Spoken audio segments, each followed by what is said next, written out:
அனைத்து மாணவர்களுக்கும் இனிய காலை வணக்கம். வேதியியலில் நம்மை சுற்றி நிகழும் மாற்றங்கள் அப்படிங்கிற பாடத்தில் மதிப்பிடுதல் பார்த்துட்ருக்கோம். இந்த மதிப்பிடுதலை போன வீடியோவில் 6th ரோமனில் இருக்கக்கூடிய இந்த 6 வினாக்கள் நம்ம முழுமையாக பார்த்தோம்.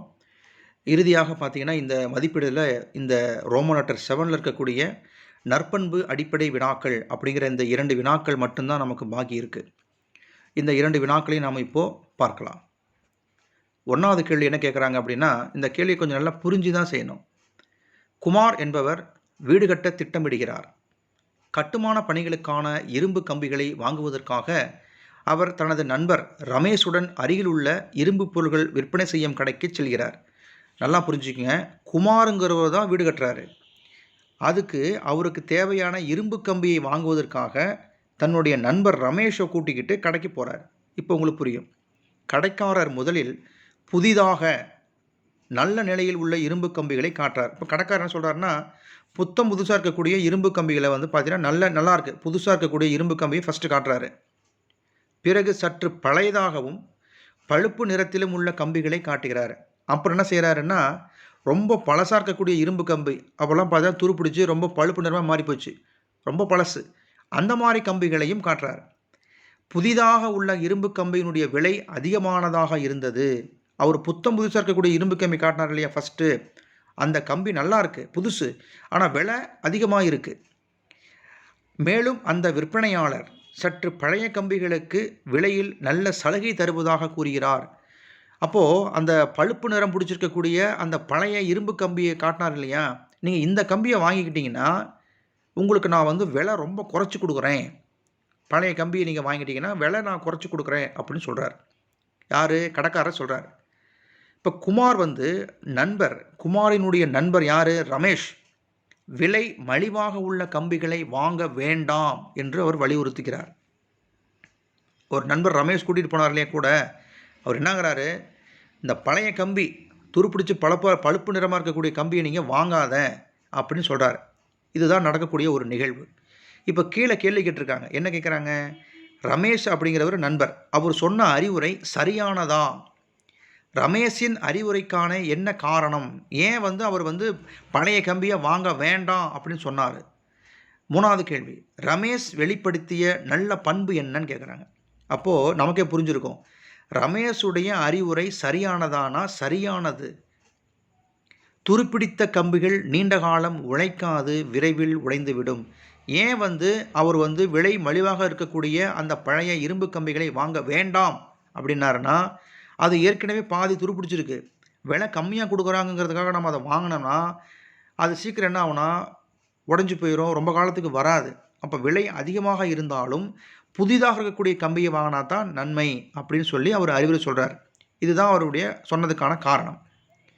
இதில் அவருடைய நல்ல பண்பு என்ன சொல்லுது அப்படின்னா, நண்பருக்கு தகுந்த நேரத்தில் சரியான அறிவுரை வழங்கியது ஒரு நல்ல பண்பு. 2வது, உதவும் அப்படிங்கக்கூடிய ஒரு பண்பு இருக்குது அப்படிங்கிறாங்க. ஸோ இதுதான் முதல் கேள்வி. 2வது கேள்வி, பழனிக்குமார் ஒரு வழக்கறிஞர். அவர் வாடகை அதிகமாக உள்ள ஒரு வீட்டில் குடியிருக்கிறார். அதிகமான வாடகை தர இயலாமல் அருகில் வேதி தொழிற்சாலை உள்ள ஒரு இடத்தில் குடியேற விரும்புகிறார். அங்கு வாடகை மிகவும் குறைவு. இப்போ என்ன சொல்கிறாரு? பழனிக்குமாருங்கிறவர் ஒரு வக்கீல், வழக்கறிஞர். அவர் இப்போ தற்சமயம் இருக்கிறது எப்படி இருக்கிறாருன்னா, வாடகை ரொம்ப அதிகம், அந்த மாதிரி வீட்டில் அவர் குடி இருந்துக்கிட்டு இருக்கார். அதிகமான வாடகை அவரால் தர முடியல. என்ன செய்கிறாரு? சரி, வீடு மாற்றி வேறு பக்கம் போயிடலாம் அப்படின்னு பார்க்குறாரு. ஒரு விலை ரொம்ப வாடகை கம்மி, வாடகை குறைவாக இருக்கக்கூடிய ஒரு வீடு கிடச்சிருக்கு. ஆனால் அந்த வீடு எந்த பக்கத்தில் இருக்குதுன்னா, வேதி தொழிற்சாலைகள் அதிகமாக இருக்கக்கூடிய இடங்களில் அந்த வாடகை குறைவாக இருக்கக்கூடிய வீடு இருக்குது. மக்கள் நெருக்கமும் அங்கே ரொம்ப கம்மி. அப்போ அவருக்கு ஒரு பிரச்சனையும் கிடையாது, வாடகையும் ரொம்ப கம்மியாக கொடுக்குறாங்க, மக்கள் நடமாட்டமும் அங்கே அதிகம் குறைவு, வசதியாக தான் இருக்குது. ஆனால் தொழிற்சாலைகள் அதிகமாக இருக்கக்கூடிய இடமா இருக்குது. அவருடைய மகன் இருக்கான், அவர் பேர் ராஜசேகர். அவருடைய மகன் பேர் ராஜசேகர். 8ஆம் வகுப்பு படிக்கக்கூடிய அவருடைய மகன் அப்பாவுக்கு இந்த மாதிரி வீடு நம்ம அந்த இடத்துக்கு போயிடலாம் அப்படின்னு சொன்ன அந்த முடிவு மகன் ராஜசேகருக்கு பிடிக்கல. தொழிற்சாலைகள் இல்லாத வேறொரு இடத்திற்கு செல்லலாம். அந்த இடம் மட்டும் வேண்டாம், வேறு இடத்துக்கு நம்ம வாடகைக்கு கூடி போகலாம். ஆனால் தொழிற்சாலைகள் இல்லாத ஒரு இடத்துக்கு போகலாம் என்று மகன் ராஜசேகர் அப்பா கிட்ட சொல்கிறார். இப்போ கேள்வி, ராஜசேகர் மகன் அவருடைய கூற்று சரியானதா? ராஜசேகர் தொழிற்சாலை நிறைந்த பகுதிக்கு செல்ல மறுத்தது ஏன்?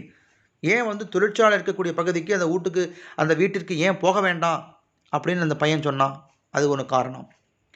ராஜசேகர் வெளிப்படுத்திய நல்ல பண்பு என்னன்னு கேட்குறாங்க. இப்போ ராஜசேகர் யாருன்னா பழனிக்குமாருடைய மகன். இப்போ கேள்விக்கு பதில் என்ன கேட்டாங்க? ராஜசேகருடைய கூற்று சரியா? என்ன சொன்னா அப்படி ராஜசேகர்? தொழிற்சாலைகள் அதிகமாக இருக்கக்கூடிய பகுதிக்கு போக வேண்டாம், தொழிற்சாலை இல்லாத வேறொரு இடத்திற்கு குடி போகலாம் என்று சொன்னது சரிதான். ஏன் ராஜசேகர் தொழிற்சாலை நிறைந்த பகுதிக்கு செல்ல மறுத்தது ஏன்? தொழிற்சாலையிலிருந்து வெளிவரும் புகை, காற்று மாசுபடும். மாசடைந்த காற்றை நாம் சுவாசிப்பதால் பல்வேறு நோய்களுக்கு நாம் ஆளாகுவோம். அப்போ தொழிற்சாலை அதிகமாக இருக்கக்கூடிய இடத்துல நம்ம குடியிருந்தோம்னா அங்கே தொழிற்சாலையிலிருந்து வெளிவரக்கூடிய அந்த நச்சு புகை அங்கே பூரா சுற்றிக்கிட்டே தான் இருக்கும், பறவையிலே தான் இருக்கும், காற்றில் கலந்துக்கிட்டே தான் இருக்கும். அந்த காற்றை நாம் சுவாசிக்கும் போது நமக்கு தேவையில்லாத நோய்கள் நமக்கு ஏற்படும். அதனால தான் தொழிற்சாலைகள் நிறைந்த பகுதிக்கு செல்ல வேண்டாம் என்று கூறினது காரணம் இதுதான். ராஜசேகர் தொழிற்சாலை நிறைந்த பகுதிக்கு செல்ல மறுத்தது ஏன்கிற காரணம் நமக்கு தெரிஞ்சு போச்சு. இதனால் என்ன நல்ல பண்பு என்ன? இந்த ராஜசேகரோடு வெளிப்படுத்திய நல்ல பண்பு என்னன்னா, அப்பாவிற்கு கூறிய நல்ல அறிவுரை 1, அவனுடைய அறிவு கூர்மை. 2வது தைரியமாக தன் எண்ணத்தை வெளிப்படுத்திய பண்பு. இதெல்லாம் ராஜசேகர் வெளிப்படுத்திய நல்ல பண்புகள். அப்போ இந்த 2 கேள்வி நமக்கு புரிஞ்சிருப்பீங்கன்னு நினைக்கிறேன். ரொம்ப ஒரு எளிமையான கேள்வி, புரிஞ்சுக்கிட்டு தான் நீங்கள் பதில் சொல்லணும். இதோட நமக்கு அடுத்தது பார்த்திங்கன்னா உங்களுக்கு 5 மார்க் கேள்வி நம்ம ஏற்கனவே பார்த்துட்டோம். 3 5 மார்க் கேள்வி இருக்கும், அதையும் நம்ம ஏற்கனவே நம்ம பார்த்துட்டோம். இந்த நம்மை சுற்றி நிகழும் இந்த மாற்றங்கள்ங்கிற பாடத்தில் மதிப்பீடுதலில் 6th ரோமனும் 7th ரோமனும் நாம் முழுமையாக நம்ம முடிச்சிட்டோம். இந்த பாடத்தில் நீங்கள் நல்லா படித்து எல்லா கேள்விகளும் பதில் நான் கொடுத்துருக்குறேன். படித்து எழுதி பாருங்கள். தொடர்ச்சியை அடுத்த வீடியோவில் பார்க்கலாம். நன்றி.